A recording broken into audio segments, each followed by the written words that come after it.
Assalamualaikum warahmatullahi wabarakatuh. Saya Alivia Tiara Diva, perwakilan dari kelompok Psikologi Sosial kelas 4C akan mempresentasikan mengenai pengaruh sosial, konformitas, compliance, obedience. Namun sebelumnya saya akan memperkenalkan anggota kelompok saya terlebih dahulu. Yang pertama yaitu Anindita Anggana Raras, yang kedua siswi Anggraini, yang ketiga saya Alivia Tiara Diva, dan yang keempat Nana Andia Dinda Puspita.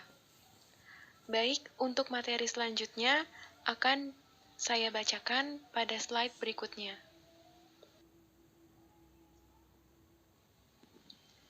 Yang pertama yaitu pengaruh sosial. Menurut Kaldini 1994 dalam Sarwono dan Meinarnos 2012, pengaruh sosial adalah usaha untuk mengubah sikap, kepercayaan, persepsi, ataupun tingkah laku satu atau berapa orang lainnya. Dapat dikatakan bahwa pengaruh sosial sangat berpengaruh terhadap diri individu dan dapat membuat individu mengubah suatu sikap, kepercayaan, persepsi, ataupun tingkah lakunya agar dapat diterima oleh lingkungan sosialnya.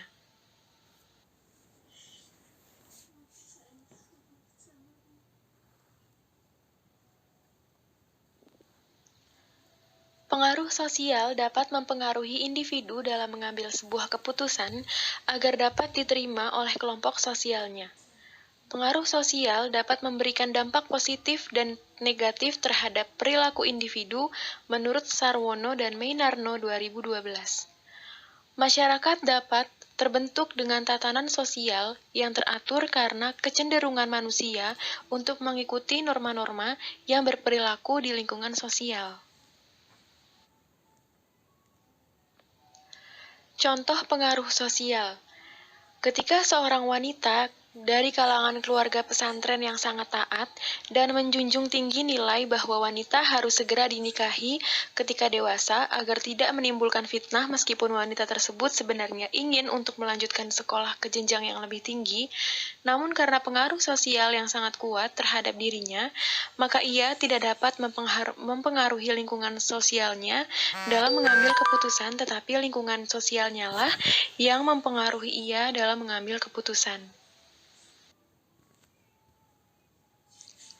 Lalu selanjutnya yaitu konformitas. Konformitas adalah suatu jenis pengaruh sosial di mana individu mengubah sikap dan tingkah laku mereka agar sesuai dengan norma sosial yang ada. Seseorang bertingkah laku dengan cara-cara yang dipandang wajar atau dapat diterima oleh kelompok atau masyarakat kita. Tekanan untuk melakukan konformitas berakar dari adanya kenyataan bahwa di berbagai konteks dan aturan-aturan eksplisit maupun implisit yang mengindikasikan bagaimana seharusnya atau sebaiknya kita bertingkah laku yang disebut dengan norma sosial, dan aturan-aturan ini sering menimbulkan efek yang kuat pada diri kita.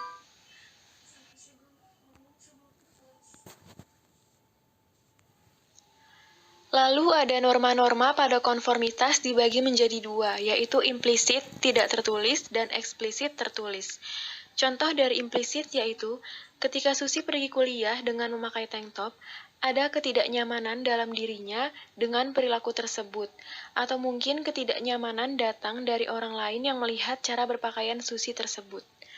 Walaupun dalam peraturan kuliahnya tidak ada peraturan yang mengharuskan memakai baju berlengan, namun norma-norma implisit bekerja sehingga timbul ketidaknyamanan baik dalam diri Susi maupun orang lain yang berada di sekitarnya. Lalu yang kedua, contoh dari eksplisit yaitu larangan parkir di jalan tol, larangan merokok di tempat umum, dan perintah untuk tidak menginjak rumput di taman.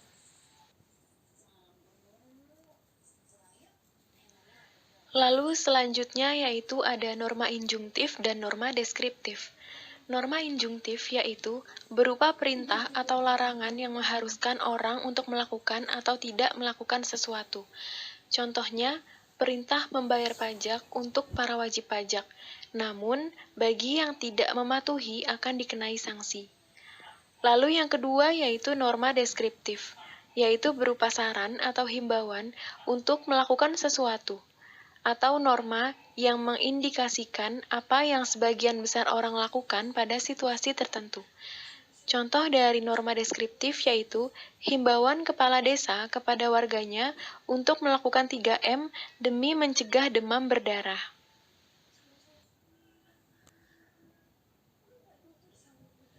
Lalu selanjutnya yaitu ada jenis-jenis konformitas. Yang pertama yaitu konformitas publik atau public conformity, yaitu bila di depan umum seseorang menampilkan perilaku yang sama, tapi belum tentu orang tersebut nyaman dengan perilakunya. Contohnya yaitu Rudy menaati peraturan untuk tidak merokok di tempat umum.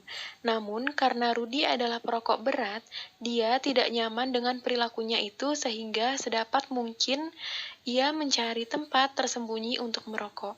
Lalu yang kedua yaitu penerimaan pribadi atau private acceptance, yaitu apabila seseorang menampilkan suatu perilaku sesuai dengan penerimaan pribadinya sendiri yang membuat kenyamanan dengan perilaku tersebut. Contohnya yaitu Susi tidak merokok di tempat umum karena memang kesadaran dirinya untuk tidak merokok dan dia nyaman dengan perilakunya tersebut. Penelitian Solomon Asch 1951-1955. Yang pertama diadakan oleh Solomon Asch pada tahun 1951 untuk melihat sejauh mana kekuatan konformitas dalam suatu kelompok terhadap individu. Yang kedua, seorang partisipan beserta beberapa aktor yang berpura-pura menjadi partisipan dikumpulkan dalam satu ruangan. Yang ketiga, mereka diperlihatkan sejumlah kartu bergambar garis dan disuruh memilih dari pilihan jawaban garis mana yang panjangnya sama. Yang keempat, partisipan menjawab setiap soal secara verbal sehingga jawaban dari setiap orang dapat diketahui oleh semuanya. Yang kelima, soal yang diberikan mudah dan jawabannya sangat jelas, namun sebanyak 37 dari total 50 partisipan mengikuti jawaban dominan yang salah.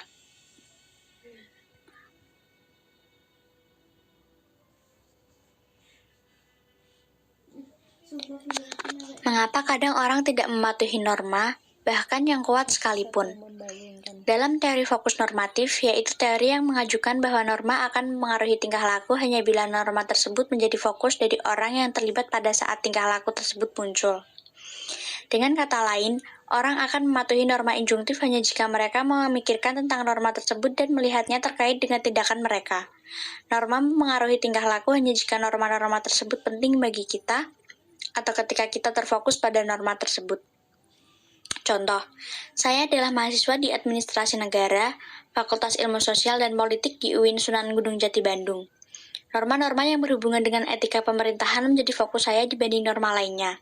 Contohnya, saya menjadi lebih terfokus pada norma melayani masyarakat.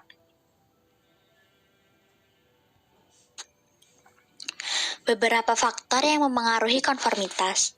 Yang pertama adalah kohesivitas. Kohesivitas yaitu derajat ketertarikan yang dirasa oleh individu terhadap suatu kelompok. Ketika kohesivitas tinggi atau ketika kita suka atau kagum terhadap suatu kelompok, tekanan untuk melakukan konformitas bertambah besar. Dan juga sebaliknya. Contohnya, dalam satu geng yang terdiri dari sahabat-sahabat yang sangat akrab dan kompak, ketika yang satu melakukan cat rambut, yang lainnya juga akan mengikuti. Yang kedua yaitu ukuran kelompok. Semakin besar kelompok tersebut, semakin besar pula kecenderungan kita untuk ikut serta. Bahkan meskipun itu berarti kita akan menerapkan tingkah laku yang berbeda dari yang sebenarnya kita inginkan. Dan yang ketiga atau terakhir adalah teori fokus normatif, yaitu teori yang mengajukan bahwa norma akan mempengaruhi tingkah laku hanya bila norma tersebut menjadi fokus dari orang yang terlibat pada saat tingkah laku tersebut muncul. Dengan kata lain, orang akan mematuhi norma injungtif hanya jika mereka memikirkan tentang norma tersebut dan melihatnya terkait dengan tindakan mereka. Norma mempengaruhi tingkah laku hanya jika norma-norma tersebut penting bagi kita. Contohnya, bagi orang yang menganggap menjaga kebersihan itu penting, maka norma membuang sampah pada tempatnya akan kuat, dan orang tersebut akan mengikuti aturan buang sampah pada tempatnya.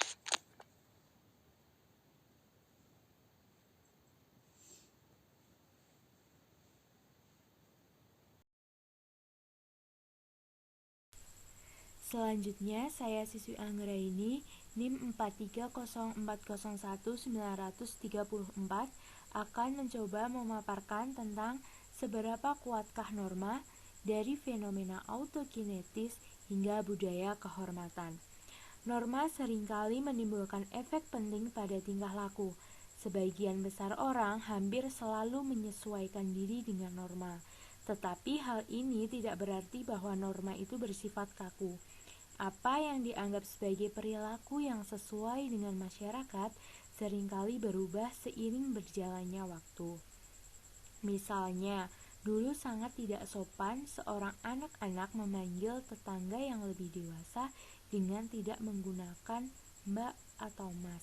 Namun kini tampaknya berubah dan banyak dari anak-anak hanya memanggil orang dewasa dengan nama saja.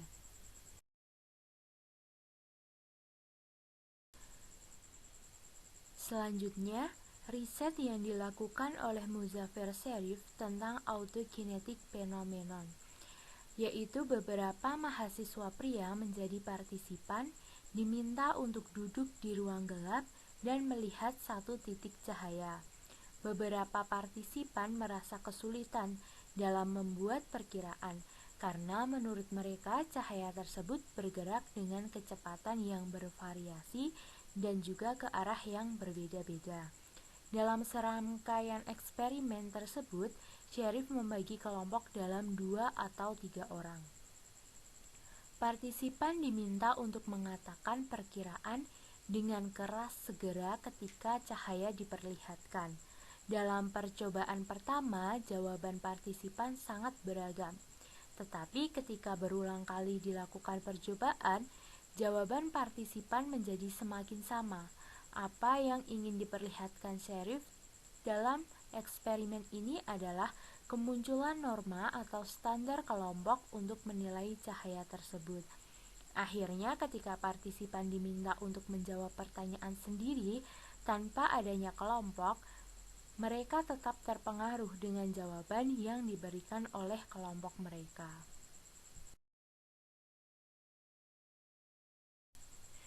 Kemudian, yaitu budaya kehormatan.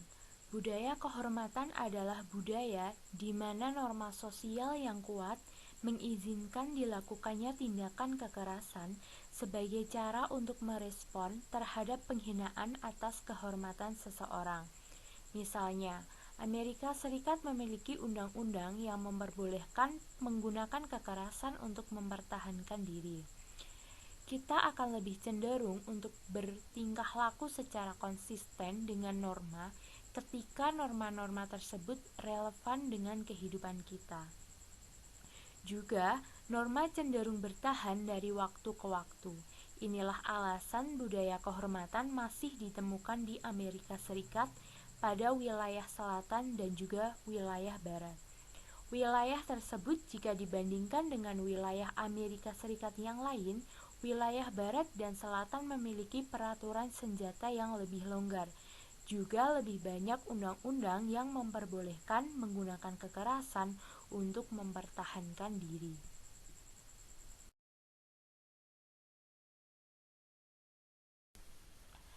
Selanjutnya yaitu dasar-dasar konformitas. Mengapa sering kita memilih untuk ikut serta? Yang pertama adalah karena pengaruh sosial normatif, yaitu keinginan disukai dan takut akan penolakan. Pengaruh sosial normatif ini karena pengaruh sosial normatif meliputi perubahan tingkah laku untuk memenuhi harapan dari orang lain. Contohnya, satu hal dapat memicu rasa takut akan penolakan adalah menyaksikan orang lain dijelek-jelekan. Saat itu ketika kita menyaksikan adegannya, kita berharap agar dapat menghindari penolakan tersebut. Dan salah satu cara melakukannya adalah dengan berpegang lebih kuat lagi pada apa yang dapat diterima atau pantas dalam kelompok kita.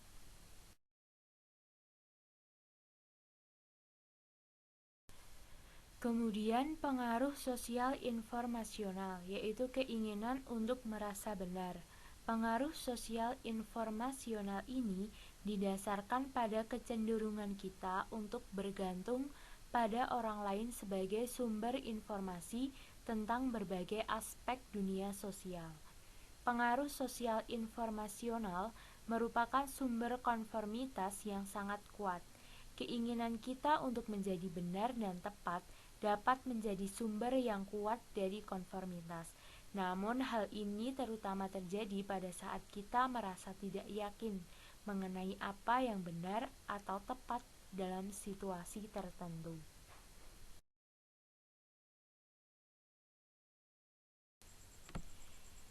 Yang ketiga yaitu membenarkan konformitas atau konsekuensi kognitif dari mengikuti kelompok. Beberapa orang yang melakukan konformitas yang melakukannya dengan sepenuh hati, melakukan konformitas hanya akan menimbulkan dilema yang sangat sebentar. Tetapi bagi seseorang yang melakukannya atas tekanan kelompok dan melakukan seperti yang dilakukan orang lain adalah keputusan yang lebih rumit. Mereka merasa benar, namun tidak mau berbeda, sehingga mereka bertingkah laku secara tidak konsisten dengan belief pribadi mereka. Terima kasih.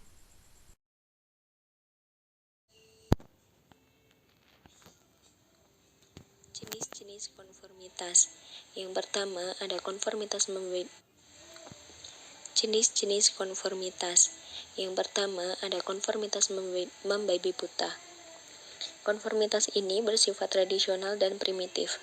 Konformitas tradisional diwarnai oleh sikap masa bodoh atau mengikuti apa yang menjadi kemauan orang lain tanpa pemahaman atau penghayatan, tanpa pemikiran, pertimbangan atau perasaan, apalagi keyakinan atau kebenaran dari sesuatu yang diikutinya tersebut. Contohnya sudah ada di slide, bisa dipahami. Bisa dibilang konformitas membabi buta ini adalah konformitas yang dilakukan secara ikut-ikutan saja. Jadi orang yang melakukan konformitas ini tidak memikirkan apa yang terjadi pada dirinya dan tidak memikirkan apa yang akan terjadi pada dirinya kalau dia mengikuti konformitas ini.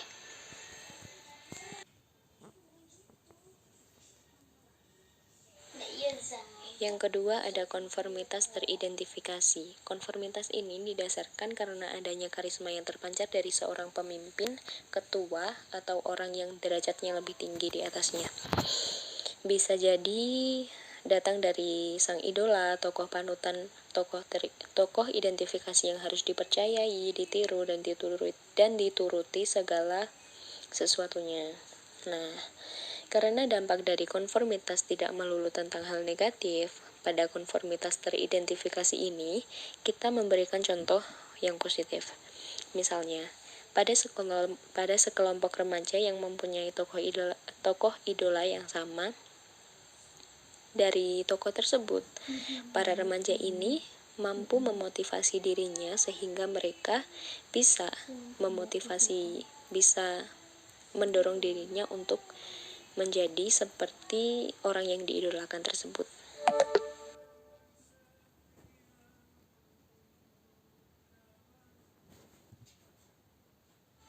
Yang ketiga ada konformitas internalisasi. Konformitas ini didasarkan oleh pertimbangan rasional, yaitu pikiran, perasaan, pengalaman, hati nurani, dan semangat untuk menentukan pilihan-pilihan dalam bersikap, bertingkah laku, dan juga dalam berpikir dan berpendapat.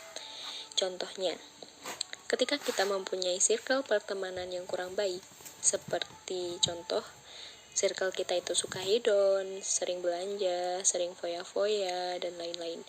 Tetapi, kalau kita mempunyai konformitas internalisasi, artinya kita bisa menyeimbangkan rasional kita, maka kita tidak akan terpengaruh pada circle pertemanan tersebut.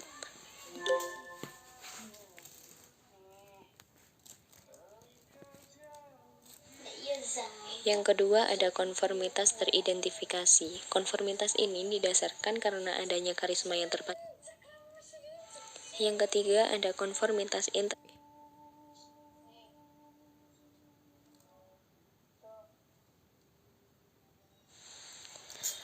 Meyers menambahkan jenis-jenis konformitas ada dua.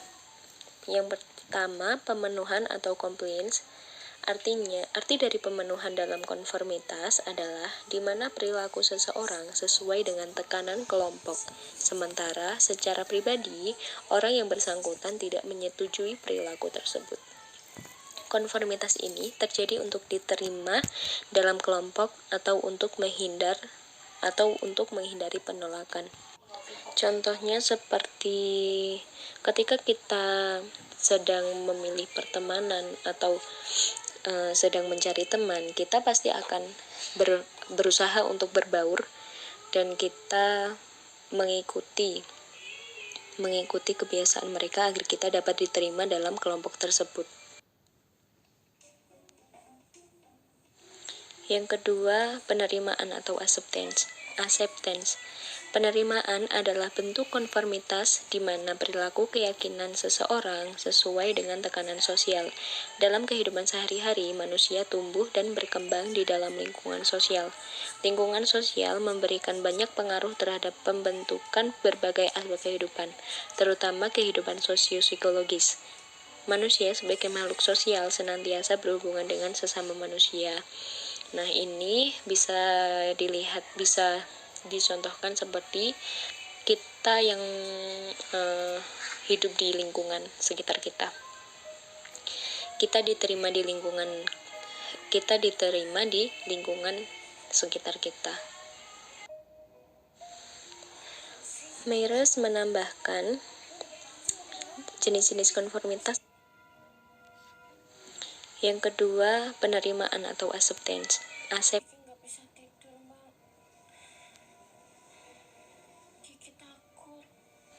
Faktor yang mempengaruhi konformitas. Yang pertama, pengaruh dari orang yang disukai. Karena orang-orang yang disukai akan memberikan pengaruh lebih besar kepada orang yang melakukan konformitas.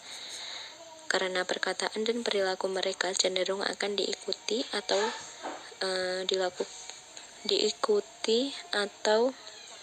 diamini oleh orang lain yang menyukai dan dekat dengan mereka. Yang kedua, kekompakan kelompok. Kekompakan kelompok sering disebut sebagai kohesivitas. Semakin kohesif suatu kelompok, maka akan semakin kuat pengaruhnya dan membentuk pola pikir dan perilaku anggota kelompoknya. Yang ketiga, ukuran kelompok dan tekanan sosial.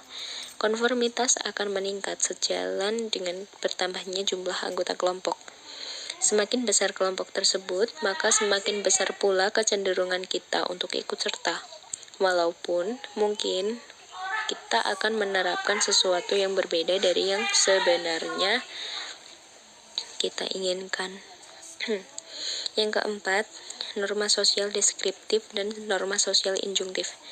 Norma deskriptif adalah norma yang hanya mendeskripsikan apa yang sebagian besar orang lakukan pada situasi tertentu.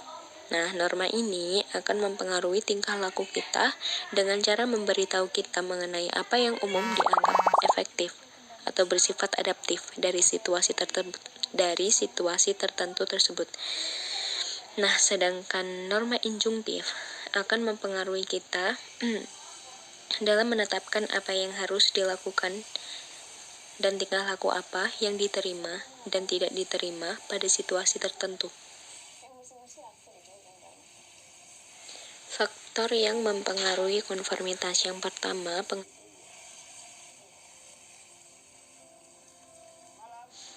selanjutnya, alasan mengapa setiap orang tertarik untuk melakukan konformitas. Yang pertama adalah adanya keinginan untuk disukai. Yang kedua, adanya rasa takut akan penolakan. Yang ketiga, adanya keinginan untuk merasa benar. Dan yang keempat, konsekuensi kognitif. Nah, selain itu ada juga alasan seseorang untuk menolak melakukan konformitas. Yang pertama, deindividuasi atau individualisasi. Hal itu terjadi ketika kita ingin dibedakan dari orang lain. Karena kita mempunyai sifat yang berbeda-beda, pastinya kita tidak ingin dianggap sama dengan orang lain. Maksudnya pada suatu waktu kita ingin menjadi sama seperti orang lain, tetapi bukan sama yang sama persis, karena hal itu akan menyebabkan kita melepaskan individualitas kita. Yang kedua, keinginan untuk memiliki kontrol atas diri sendiri. Semakin kuat kebutuhan individu atas kontrol pribadi, maka semakin sedikit kecenderungan mereka untuk menuruti tekanan sosial. Yang ketiga, merasa menjadi orang bebas. Individu juga menolak untuk menyesuaikan diri mereka karena dirinya memang tidak ingin menyesuaikan dirinya. Menurutnya, tidak ada hal yang bisa memaksa dirinya untuk mengikuti norma sosial yang ada. Selanjutnya, pengaruh minoritas terhadap mayoritas.